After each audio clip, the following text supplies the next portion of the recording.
Welcome to the 22nd, right? Yep. Okay. Are we sure? Yep. 22. Oh, wow. Mm-hmm. Isn't that crazy?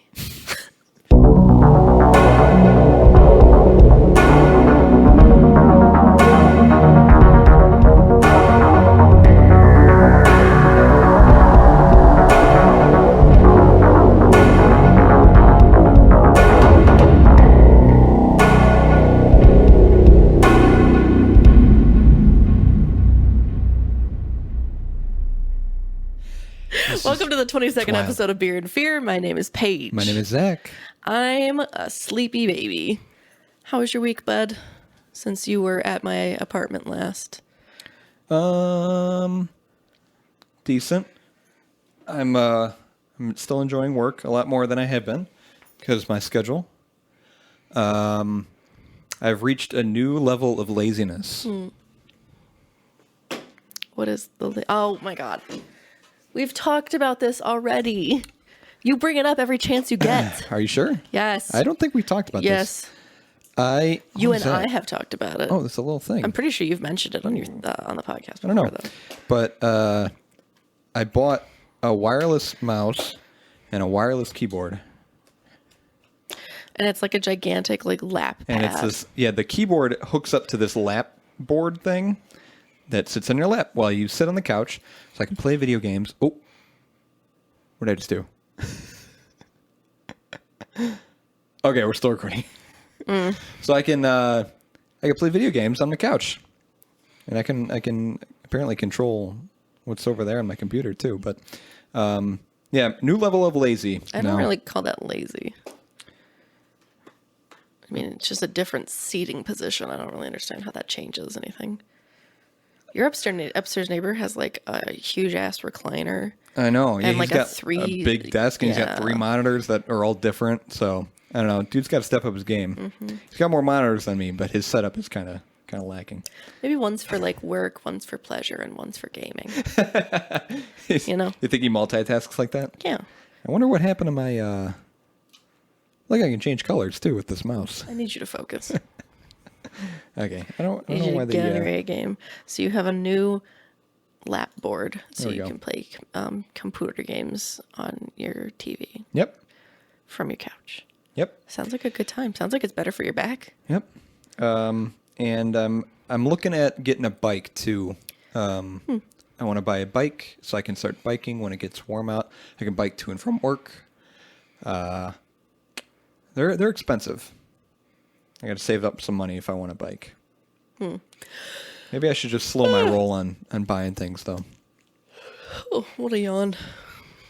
But other than that, you okay? Other than that, not much is new. I saw the doctor for the first time in I don't know how long. I haven't had a doctor in forever. Now I have a doctor. He seems like a nice guy. I got some blood work, so we'll see how that comes out, and hope I'm healthy. I feel healthy. I'm getting some aches and pains from general aging, you know. And you start getting older, and then you start. It's hard to tell if have I always had that pain, or am I just noticing it now? You know, good question. Kind of deal. But good question. Sore joints and aching and good time. Well, how are you? Thank you for asking. I'm okay. I've been very sleepy lately, and I think I've talked about my depression before on here. I'm very open about it, but it's kind of been up and down, so I've been kind of in a little slump. I think, and I'm no psychiatrist, but what's helped me is staying busy, having stuff to do. So it usually is just a distraction. Yeah. So you can avoid thinking about it. Yeah. Which I typically do already. You were telling me before we started recording about your schedule this coming week in the next few days, and it sounds like you'll be pretty busy, which is good. Yeah, but honestly, it's just a Band-Aid on a gushing wound. Distractions only help so much. They just avert your mind from it. Yeah. Sometimes it's best to face the problem head on. Granted, that's usually not how it works with depression. Just because you have depression forever, it doesn't just magically go away. Right. Or having people to talk to. Yeah, but I don't do that. You should. I know. What are you gonna do? I've got a couple job interviews because I don't like the job I have now. I'm excited for you. Yeah, I am too. Be a good time. But that's why my schedule's gonna be all hectic because I've got a lot of running around to do. Cool. So tired. Decent. I'm trying to think of anything else. Nothing worth noting. Nothing really. I think we discussed at the end of the last episode, we're one story away from being able to do the first and probably only episode of Frights and Flights. We've got 3 stories, and we just need one more. So we'll mention at the top, if you have a personal scary or spooky story, paranormal encounter, whatever, send it our way to our email, beerandfearcast@gmail.com. That is beerandfearcast@gmail.com. Yes, it is. Thank you.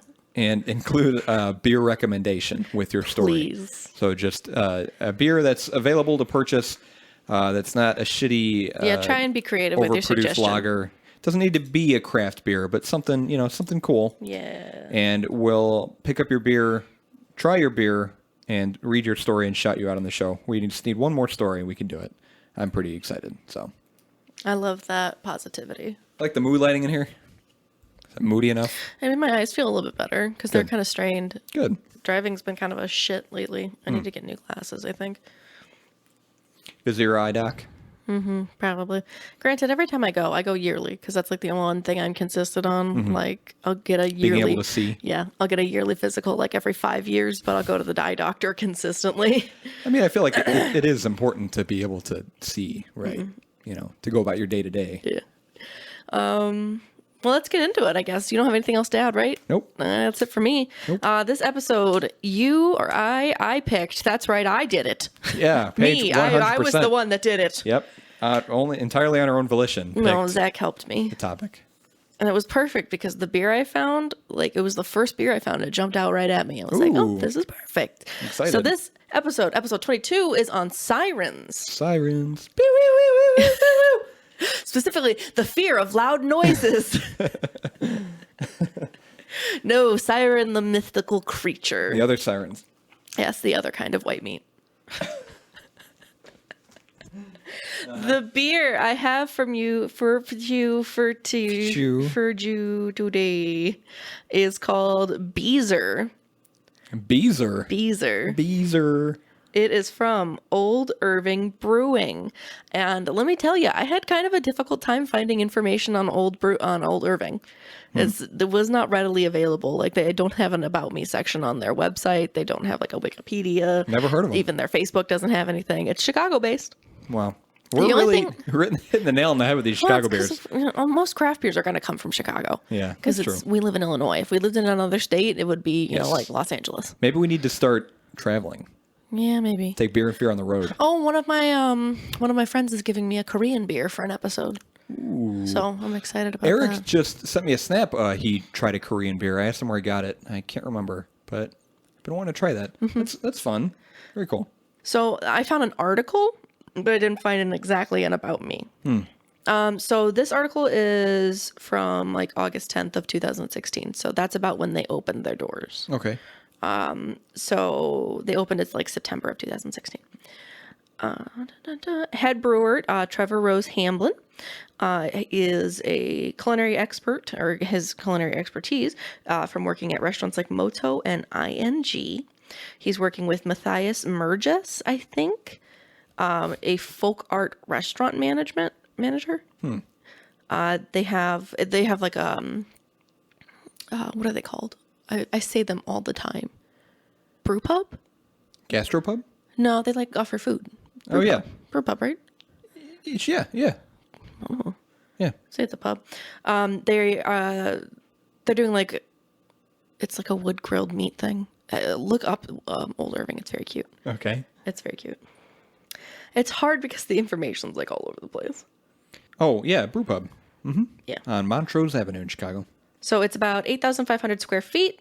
Half of it is devoted to brewing equipment, and it seats about 100 in the dining room. And like you said, it's near whatever you said. Yeah, it's on Montrose. Yeah, Montrose. Ooh. CTA Blue Line stop. Hey, I'm going to add this place on Wow, the food looks amazing. Right? Holy shit. Okay, yeah, I'm going here. We should go here. I'm down. Yes. So, Trevor Rose Hamlin is the brewmaster, and then, like I said, Matthias Mergis is in charge of the menu. The history of it, from what I could find, it says that it sprang from the Crooked Fork Brewing Company. That was originally announced by the late Homero Cantu, but he died. Okay. And Rose and a guy named Jeff Linmeyer, were like really upset about it, so they decided to open this brew pub in like his honor. Okay. And they included Matthias with them. It says they work together to create a massive space where groups can loiter, play cornhole, because they have cornhole, and enjoy themselves by watching the brewing process. So it's completely open for them to see it. Nice. It's really cool if you look up the pictures. Did you look in the inside? Yeah, I saw a few pictures of the inside. I like the aesthetic of the place. They do have a lot of seats. It is a very large venue. Oh, there's the beer we're trying on Google Maps. So I couldn't really find like an extensive history, but basically it was to honor, it looks good, right? It was to honor someone that they looked up to greatly. I think you said they were going to start a brewery. Yeah. And then he died. Yeah. So then they did another one. Yeah. Got it. They got, oh, that looks good too. We're just hungry. We're just hungry. We got food on the way. Okay, so it's called Beezer. It is an Indian Pale Ale. Okay. I'm excited already. Cool. Its ABV is 6.9%.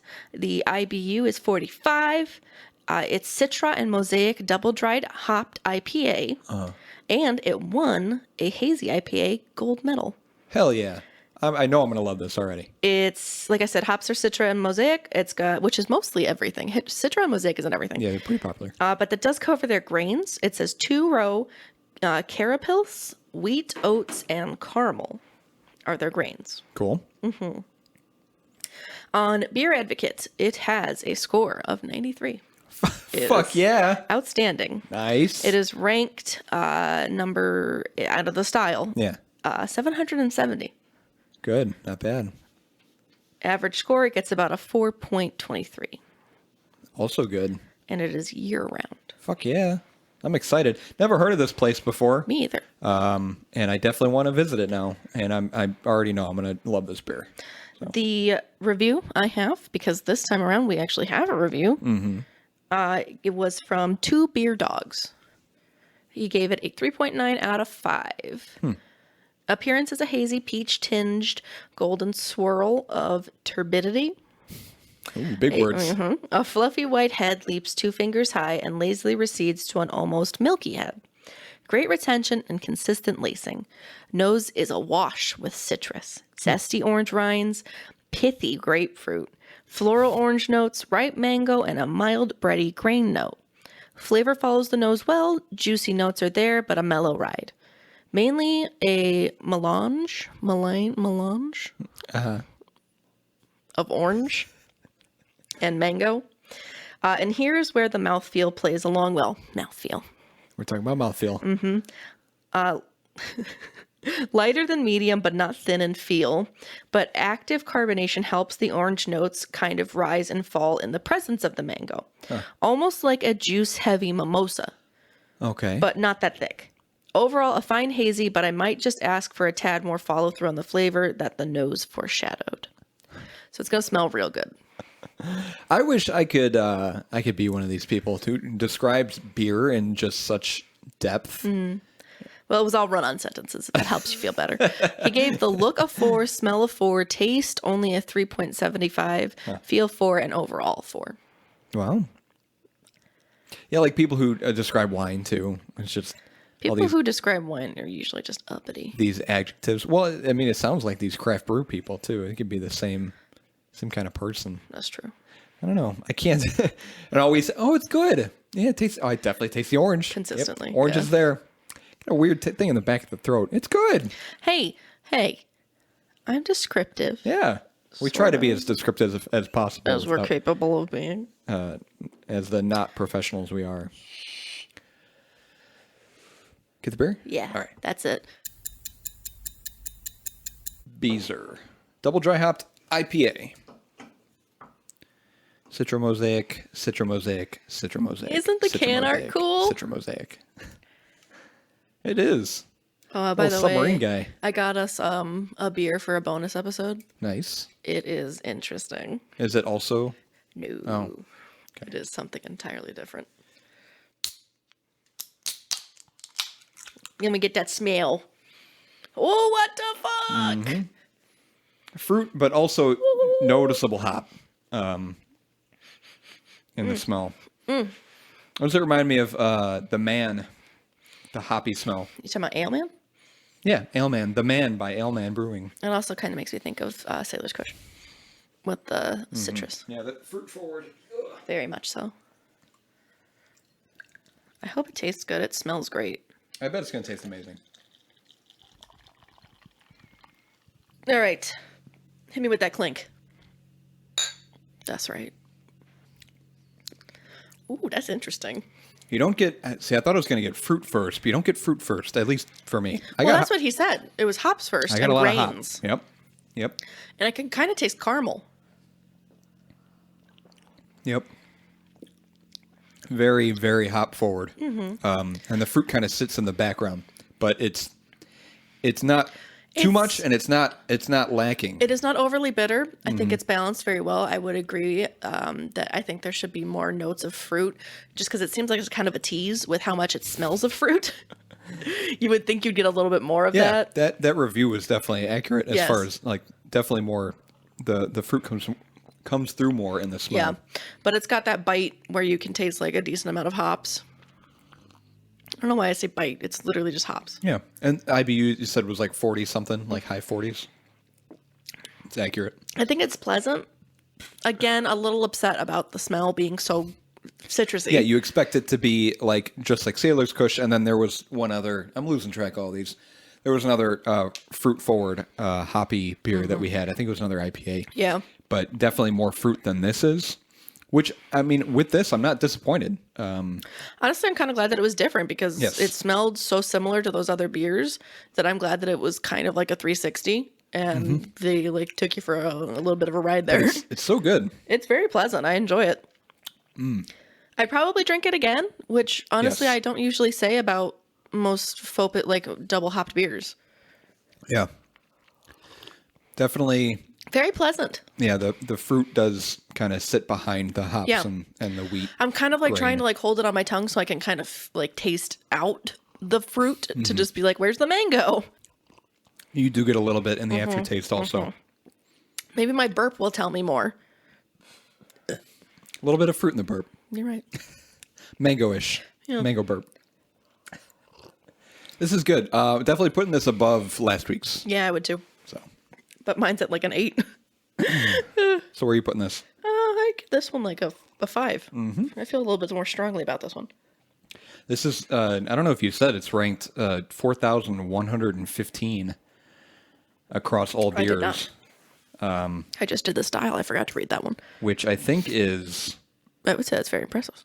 This is our third highest ranked beer in our main episodes. Zombie Dust, then Temporal Purgatory was second, and then which actually got a 91.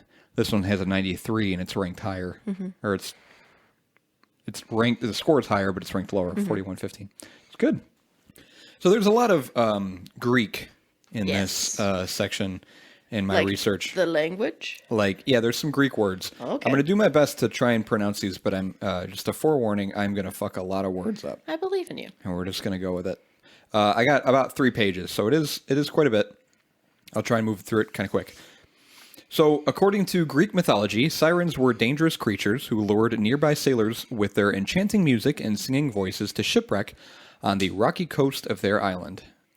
According to the Greek Neoplatonist philosopher Proclus, Plato said there were 3 kinds of sirens: the celestial, the generative, and the purificatory/cathartic. Can I see that word? It's Pure what? Purificatory. Like purify. Like pure? They purify. Yeah. I don't think it's a real word, but the first were under the government of Zeus. celestial. The second under that of Poseidon, generative. And the third of Hades, Oh, it is a word. purificatory. Purificatory. Purificatory. Having the effect of purifying or cleaning. And those were under the government of Hades. So when the soul... Wait, the purifying ones? Mm-hmm. Okay. When the soul is in heaven, the sirens seek by harmonic motion to unite it to the divine life of the celestial host. That's the first kind. Okay. And when in Hades, the cathartic and purificatory, when in Hades, to conform the soul to an eternal infernal regimen. Okay. But when on earth, their only job to produce generation of which the sea is emblematic. What? I don't know. I had a hard time deciphering that sentence too. But you've got Zeus, you've got Hades, and then Poseidon. Yeah. The sea is it's sort of where they exist. Mm-hmm. Well, I also knew that there were different descriptions. Food's almost there. Okay. I also knew there were different descriptions of sirens. Do you go into that? I think that's the most that I talk about. I do talk about like how they look, their appearance, and I do talk about the different sirens that are mentioned, like Their names? Mm-hmm. Okay. But no, that's really all I found on the different types of sirens. Plato said there were 3. Continue. The etymology of the name is contested. Robert S. P. Beeks is a linguistic professor, has suggested a pre-Greek origin. Others connect the name to Saida, which means rope or cord.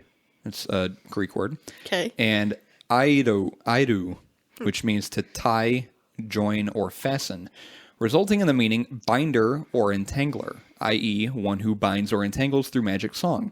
This could be connected to the famous scene of Odysseus being bound to the mast of his ship in order to resist their song. Yeah. And I think I have... I see that very frequently in pop culture that has references to sirens. Mm-hmm. Oh, this is them being... It's a little vase, and there's the sirens. Yes. That's him. And then there's also a painting. Mm-hmm. Cool. A lot of the times, if there's sirens in like pop culture or something, they'll be bound to the mast of the ship, or they'll put like a wax of some kind in their ears. Yes. Yeah, I think I talk about that too. Sirens were believed to look like a combination of women and birds in various different forms. Yes. In early Greek art, they were represented as birds with large women's heads, bird feathers, and scaly feet. Later, they were represented as female figures with the legs of birds, with or without wings, playing a variety of musical instruments, especially harps and lyres. I got really confused when I played God of War, I think 3. It was the only God of War game I played. But they had sirens in it, and they were birds. And there was this scene in the game where, because it's all quick time events, there's a scene in the game where you have to hit like, triangle and then X to jump off of these sirens like legs. I guess either they were sirens or harpies. I don't remember. But I thought it was so strange because I was like, mentally, I'm like, oh, sirens are fish. Yeah, they're like mermaids almost. Yeah, that's always the idea I had of them. I never knew before this research that they were initially described as being so birds. Strange. Yeah. I was like, I didn't realize that they were like compared like that. I've also never played God of War, and I'd like to. Don't play 3. Okay. It's all quick time events. It's not that good. I'll check really quick to see if it's on Steam. I'd get the newer one. There's like a sex scene with Aphrodite. It's very weird. Whoa. And it's also a quick time event. I'm not kidding. The sex scene is a quick time event? God, oh. So like you hit triangle and she moans. Kratos. It's not hit square. It is not on Steam. Good. You don't need to play that. The 7th century Anglo-Latin catalog Liber Monstrorum, which is a catalog of marvelous creatures, Ooh, neat. says that sirens were women from their heads to their navels, and instead of legs, they had fishtails. The 10th century Byzantine Encyclopedia Suda says that from their chests up, sirens had the form of sparrows, and below they were women, or alternatively, that they were little birds with women's faces. That's adorable. By the Middle Ages, the figure of the siren had transformed into the enduring mermaid figure. Yes. Originally, sirens were shown to be male or female, but the male siren disappeared from art around the 5th century BC. The 1st century Roman historian Pliny the Elder discounted sirens as a pure fable. Although Dinon, the father of Clertius, a celebrated writer, asserts that they exist in India, and that they charm men by their song and, having first lulled them to sleep, tear them to pieces. Ooh. In his notebooks, Leonardo da Vinci wrote, "The sirens sing so sweetly that she lulls the mariners to sleep. Then she climbs upon the ships and kills the sleeping mariners." Roman poets placed them on some small islands called Sirenum Scopuli, which are 3 small rocky islands. Some report them being just south off the coast of Rome, Italy, or somewhere in the Tyrrhenian Sea, which is the sea that's south of Italy. Okay. In some later rationalized traditions, the literal geography of the flowery island of Anthomoessa, Whatever. or Anthomusa is fixed sometime on Cape Palorum and at others on the islands known as the Sirenus near Paestum or in Capri. Honestly, this is giving me flashbacks to sharks and all the Latin words. Yeah, there's a lot of ancient, really old places. Cape Palorum, which is now Cape Paloro or Faro Point, is the northeasternmost point of Sicily. So again, near Italy. All such locations were surrounded by cliffs and rocks, and all seem to exist somewhere near the southern coast of Italy. Okay. Their number is variously reported as from 2 to 8. I thought they were like all over. Sirens were just a thing. I did too. But this says that there were only up to 8 of them. So, like, there's a set amount of that specific mythical creature. That's what this is saying. I always viewed them as like a lower tier mythical creature that would be like that would reproduce like heavily, you know, or like recreate heavily. Like if it were to be, obviously, since they phased out male sirens, that maybe it was like women that drowned at sea or something. It could be part of it. And they became sirens. I didn't think that they would put them at like there's only a maximum of 8. And it's like the same 2 to 8 sirens that that's very odd to all me. accounted for. I mean, I guess that they live for a long time, but can sirens be killed? Well, the ones that we talk about apparently can. They're in the Odyssey, Homer says nothing of their origin or names, but gives the number of the sirens as 2. Later writers mention both their names and number, and some state that there were 3. Okay. Wikipedia lists up to 7. So there's, again, very difficult, hard to pronounce Greek names here. Aglaophem, Aglaopheme, translated as with lambent voice, is attested as a daughter of Achilles, which is the god associated with the largest river in Greece. Cool. And Melpomene.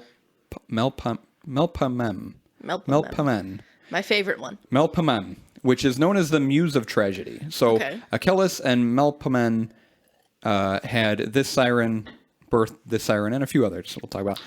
Leucosia, Leucosa. Her name was given to the island opposite to the Sirens' Cape. Her body was found on the shore of Poseidonia, which is an island southeast of Athens, Greece. Okay. Her body was found like she was dead? Okay. Legaia, Legeia. She was found ashore of Terina in Bruttium, which is now modern-day Calabria, which is a region of southern Italy. I've always liked the idea... Or not the idea. I've always liked the thought of like civilizations that no longer exist anymore and the areas that they would have inhabited today. So like, oh my gosh, what was that freaking country that doesn't exist anymore? I need to look it up. I'd like to visit some of these places too, just to see. I would just like to travel the world. Because there's a lot of stuff that's still standing. Yeah. Like what is it, the 9 wonders of the world, eight wonders of the world. How many are there? Something like that. Something like that. And there's still remnants of those, and I'd love to see those. There's Molpe, Molpe, which is another daughter of Achilles and Melpomene. There's Parthenope, Prthenope. Her tomb was presented in Naples and called Constraction of Sirens. I looked up the word constraction. It doesn't look like it's a real word. I don't know if it was meant to be construction of sirens, but it's constraction of sirens. There's Pisano. I think it's 7 wonders. 7 wonders. Yep. Pisano, Peisinoe, or Pisitho, which is another daughter of Achilles and Melpomene. And there's Thelxipia, or Thelxiope, Thelxiepia, meaning eye-pleasing, yet another daughter of Echolus and Melpomene. They were getting busy. Yes. They had a lot of sirens. Where's the food?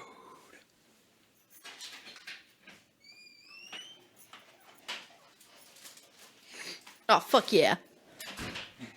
We're gonna take a quick food break. Did you ever find out the name of that country that didn't exist anymore? Yugoslavia. Yugoslavia doesn't exist anymore? Guess not. Also Prussia. I guess Czechoslovakia as well. I thought that was still a...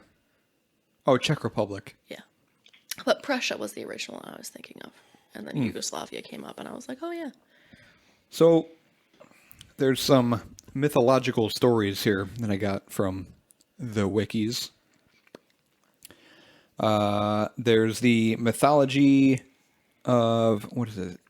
Demeter? Demeter? Demeter? I would say Demeter. Sure. The goddess of harvest, right? You seem to know more about it than I do. According to Ovid, 43 BC to 1780, the Sirens were the companions of young Persephone. Oh yeah, the daughter of Demeter. So the goddess of spring, and Demeter was the goddess of harvest. Why do you know all this? Because I read a lot of Greek mythology.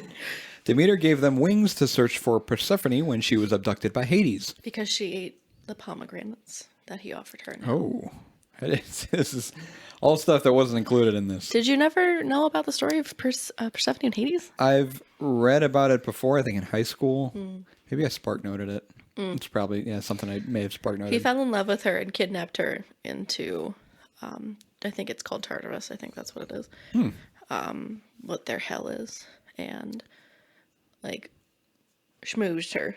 She ate pomegranates? Gave her pomegranate seeds, and they say don't eat anything from the underworld because it'll like trap you there, I guess. And she ate like 4 pomegranate seeds, I think. It's a lot of 4 pomegranate seeds. Not 4 pomegranates. So 4 months, I think 4 months out of the year, it's either 4 or 6. I can't remember if it's half the year or 4 months.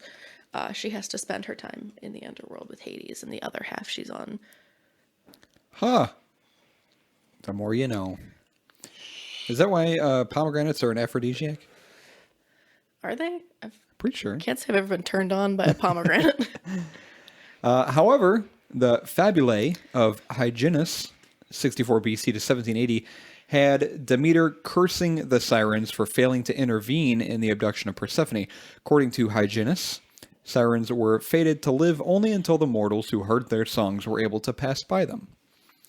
Then there's the Muses. It is said that Hera, queen of the gods, persuaded the Sirens to enter a singing contest with the Muses. The Muses won the competition and plucked out all the Sirens' feathers and made crowns out of them. Out of their anguish from losing the competition, writes Stephanus of Byzantium, the Sirens turned white and fell into the sea at Eptera, which means featherless, where they formed the islands in the bay that were called Lucae, which means the white ones, in modern Suda, which is a coast off of a large island just south of Athens, Greece. And then there's Odyssey. Odysseus was curious as to what the Sirens sang to him, and so, on the advice of Circe, he had all of his sailors plug their ears with beeswax and tie him to the mast. He ordered his men to leave him tied tightly to the mast no matter how much he might beg. When he heard their beautiful song, he ordered the sailors to untie him, but they bound him tighter. When they had passed out of earshot, Odysseus demonstrated with his frowns to be released. Some post-Homeric authors state that the Sirens were fated to die if someone heard their singing and escaped them, and that after Odysseus passed by, they therefore flung themselves into the water and perished. I like that you've basically covered all my material that I was going to go over. Why didn't you stop me? I'll cut it out. No, that's fine. The term siren song refers to an appeal that is hard to resist, but that, if heeded, will lead to a bad conclusion. Later writers have implied that the Sirens were cannibals based on Circe's description of them, lolling there in their meadow, round them heaps of corpses rotting away, rags of skin shriveling on their bones. As linguist Jane Ellen Harrison notes of the Care Siren, it is strange and beautiful that Homer should make the sirens appeal to the spirit, not to the flesh. The siren song is a promise to Odysseus of mantric truths, with a false promise that he will live to tell them. They sing, "Once he hears, to his heart's content, sails on, a wiser man. We know all the pains that the Greeks and Trojans once endured, on the spreading plain of Troy, when the gods willed it so. All that comes to pass on the fertile earth, we know it all." They sang that. They are mantric creatures like the Sphinx, with whom they have much in common, knowing both the past and the future, Harrison observed. Their song takes effect at midday in a windless calm. The end of that song is death. That the sailor's flesh is rotting away suggests it has not been eaten. It has been suggested that with their feathers stolen, their divine nature kept them alive, but unable to provide food for their visitors, who starved to death by refusing to leave. By the time of the Renaissance, female court musicians known as courtesans filled the role of an unmarried companion, and musical performances by unmarried women could be seen as immoral. Yeah. Seen as a creature who could control a man's reason, female singers became associated with the mythological figure of the siren, who usually took a half-human, half-animal form somewhere on the cusp between nature and culture. Sirens continued to be used as a symbol for the dangerous temptation embodied by women regularly throughout Christian art of the medieval era. However, in the 17th century, some Jesuit writers began to assert their actual existence, including a Cornelius A. Lapide, who said of women, "Her glance is that of the fabled basilisk. Her voice is a siren's voice. With her voice she enchants. With her beauty she deprives of reason. Voice and sight alike deal destruction and death." Antonio de Loria also argued for their existence, and Athanaeus Kircher argued that compartments must have been built for them aboard Noah's Ark. So the sirens? Yeah. In the folklore of some modern But they cultures... can swim. Or is this the ones that are birds? It has to be the bird ones. Because, so they saved... Okay, that's the thing that killed me about the Ark. They saved 2 of each. Yep. 2 of each gender. Or 1 of each gender. Mm-hmm. But... they didn't have to do that with the aquatic animals. So that means that there's an overabundance of aquatic animals.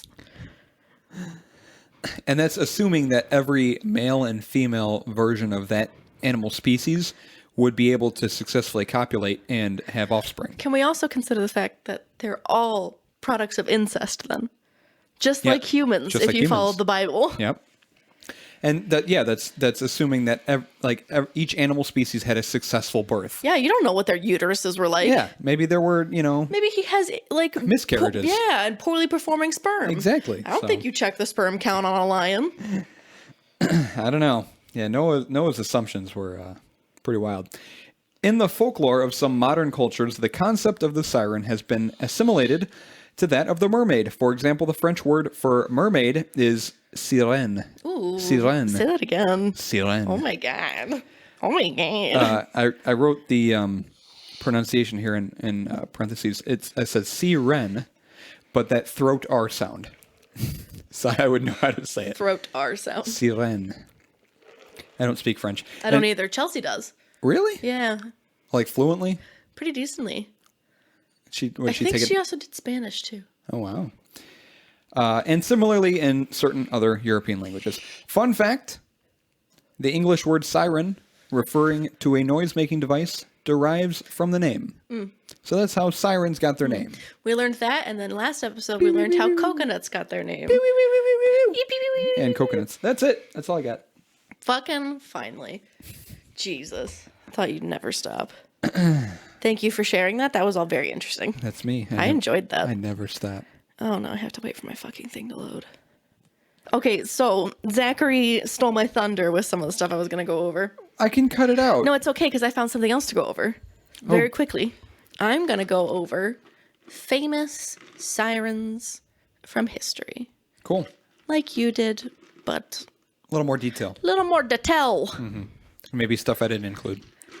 I don't remember if you went over, I think you did, Melusine? Meluse. I don't know. Melusine. Perhaps. Maybe I just mentioned them. I don't know. In an old French tale, Melusine, A creature with a fish or water serpent tail marries a mortal man to gain a soul. The oldest extant version of the tale was written sometime between 1387 and 1393, but the legend was well known before then. The Jean legend. The story has changed quite a few times, and it is possible that Melusine was originally depicted in a more positive manner as a goddess of the sea. In the most well-known version of the myth, she promises to marry a knight as long as he swears to never see her on Saturdays. What? So that she's got shit going on. She's got girls named Poker She's Night. busy. So that he might not see her water serpent tail. They get married and somehow have children. They didn't conceive on Saturday. That's how. Mm-hmm. And all the while, he somehow never notices her tail. One day, he breaks his promise to her and peeks at her while she bathes on a Saturday. Ooh. And he sees her serpent-like tail. He later blames her for a tragic event she had nothing to do with, like all men, the death of their son. And in her anger, she turns into a dragon. In later version of the stories, she saves herself from her innately evil existence by becoming a Christian. Want to stop a dragon? Become a Christian. The power of Christ compels you, you 1,000-ton creature. The next one is, I think you went over this one, Atargatis. Oh, I said so many words, I can't. Oh. Well, she is depicted with having a tail and little legs. Do you want to see them? Both? Yeah, look at her. How cute. She got weird titties. The Atargatis mermaid myth is one of the oldest, originating in 1000 BCE. Atargatis, it's so, I don't know how you would pronounce that. Yeah, there were a lot of words. I don't know Greek. No, can't do it. Is the Assyrian goddess of the water and fertility and life, which have long been associated with water. People worshipped her in a beautiful temple that probably had a lake or pool next to it, which sounds very relaxing, where people waited while they worshipped her. Waded as in waded through the water, not waited as in waited like in a doctor's office. Hoping for healing from the sacred water. Atargatis accidentally killed her mortal lover and felt so much shame that she hid in a lake. I hate it when that happens. How do you accidentally kill somebody? The lake, however, could not conceal. It was her vagina. It was too powerful. The lake, however, could not conceal her completely because of her great beauty. So she turned the lower half of her body into a fish tail so that she could remain in the water. Of course. I like how she could just do that. Yeah, casually. Okay, it's either Ondine or Undine. I don't know which one it is. Yeah, there's two spellings. There's O and then there's U. And I would say either one of those could be Ondine. There's a couple ways you could pronounce it probably. Okay. She is a sea nymph from an old German tale whose lover was unfaithful. She killed him by robbing him of his breath. Damn. Like other sea nymphs, she was immortal and lost her immortality after bearing children. Her mortal lover, a knight, no longer loved her as she began to age, and when she found him with another woman, she reminded him of his promise to love her with every waking breath before robbing him of his breath. The term Undine, or Undine, I don't know, came to refer to any water nymph or elemental water sprite who falls in love with a mortal and loses her immortality when she bears offspring. Ondine's curse, named for this siren tale, is a severe form of sleep apnea. The brain stops giving the lungs the signal to inhale. The medical term for this disease is central hypoventilation syndrome. This syndrome has a genetic... I don't know that word. Oh, well. It's often lethal, especially in infants. Oh, wow. There's Lamania, which is an African-Brazilian goddess. Africans who migrated to Brazil brought the worship of this goddess to their new home. And she's still worshipped in South America to this day alongside the Virgin Mary. She's usually worshipped by those who practice, it says Vodun, but it's supposed to mean voodoo. Okay. She, like Mary, is essentially married to a god and is considered a mother figure. She married her brother, the god Anju, I think, and was raped by her son, Arungan. She is considered the mother of the water and is worshipped as the mother of all gods and the patron saint of sailors. She not only symbolizes motherhood, but also sexuality. She is sometimes portrayed as a large fish or as a traditional half-human, half-fish. She is usually depicted as a light-skinned woman with long black hair and a rainbow crown or halo. In Africa, she is sometimes depicted as a dark-skinned woman, sometimes holding a serpent or a mirror and a comb, symbols that might represent vanity or femininity. A mirror or a mirror? A mirror. Oh, okay. Thought she had like a little mirror. They're animals. They're tiny animals, like mammals. What's that? A mirror? Like a meerkat? I think they're just mirrors. Maybe I'm wrong. No, mirror is a word for sea. Why did I think mirror was a... There's meerkats. I know meerkats, That's the only but thing. yeah, you look up mirror on Google, it's just pictures of the ocean. Yeah. Mirror means sea in German. Recovered that real quick. Sedna is an Inuit goddess. She was an important part of the Inuits' people shamanistic way of life. She was the goddess of both sea and land, and one of the most important goddesses of spirits in this tradition. She brought animals into view so that hunters could find them, and also hid animals to prevent them from being hunted, which kind of seems counterintuitive. In one version of her origin story, she mistakenly marries a bird spirit who is disguised as a man and moves to an island with him. Hate it when that happens. I know, every fucking time. Her father comes by boat to rescue her, and the bird spirit flaps its wings, causing a storm. You remember the Frank? Yeah. The beard. Beard. Her father tries to push her into the sea to save her. What if she couldn't swim? Just assuming. And when she doesn't let go of the edge of the boat, he cuts off her fingers. Oh, God. Her fingers become the whales and walruses and other sea animals, and she becomes the mother of all sea creatures and spirit of the sea. Man, crazy shit happened back in the day. Yeah, I kind of want to know how fingers become walruses. There's Alamuki, I think, was a mythical river dragon woman of ancient Hawaiian mythology. Ancient Hawaiians believed in spirit gods known as kapuas, who could appear in either animal or human form. The greatest of these were the dragon gods, and the oldest dragon gods resided in rivers and lakes. Volcanic eruptions were often associated with the birth of a kapua, particularly the dragon gods. The greatest of the dragon kapuas was, let me tell you, dude, this name. I'm just going to call him Mo, because it is long. They brought the other dragon gods and goddesses to the Hawaiian Islands. Good times. And then there's Lorelei. Lorelei? Lorelei. At the bank of the Rhine River near, it's German, so. The Rhine? Yeah. Yeah. Yeah, it says near something, and I'm not even going to try and pronounce it. Sure. It's Germany lies the Lorelei Rock, named after a legendary maiden who cast herself into the sea after she discovered that her lover was unfaithful. She became a siren who lured sailors to their deaths on the rocks through her beauty. The area by the Lorelei Rock produces a constant echoing sound, and for many centuries this was attributed to the mournful cries of the young maiden. Good times. Wow. I didn't know there were There's a lot of water spirits. that many, I guess, instances in different cultures, like reports of a siren-type creature in all those different cultures. I know. I didn't even go into the Selkies. I remember you talking about this before. They're neat, though. Maybe that could be another episode I don't think there's enough information on them. on Selkies. Those are the ones with the skin, right? Yes, they turn into, I think it was seals, but they have skin that they can take off and go onto land with. I remember But that. if they lose it, they can never go back to the sea. That would be me. I would lose it day one. I lose everything. What did you think of the beer? Can I ever ask you that question? No, Okay. that's my thing. Just like have a good day is my thing. It's good. I'm just about finished with it.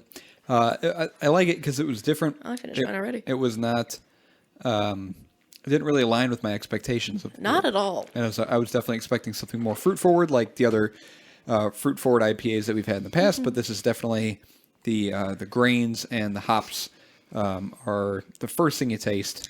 Interesting change up. I enjoyed it. But it's still a really good beer. Everything's balanced well in the beer. Nothing is too overwhelming. The fruit's still there, though. But yeah, it definitely smells much more fruity than it does It is taste so strong when you smell it, but it is like the total opposite when you drink it. taste. Weird. Definitely recommend it. Old Irving Brewing Company in Chicago.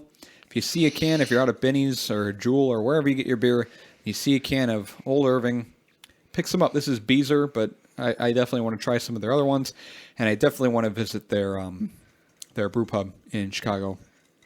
We should visit all the ones that we've talked about that are in Chicago. We talked about doing that. Yeah, that's right. Maybe when things kind of subside and we get back to normal. Someday. Eventually.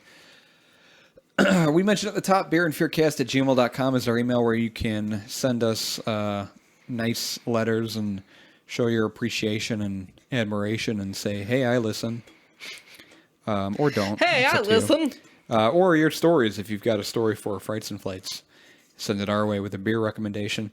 And we're on Facebook, Twitter, Reddit, and Instagram. Instagram, we're trying to post pictures of the beer that we drink, the cans, what it looks like in the glass. We shout out the brewery so you can check them out too on all the socials. And just keep up to date with those. We release our new episodes every week, Wednesday at noon, and we post them to the social medias as well.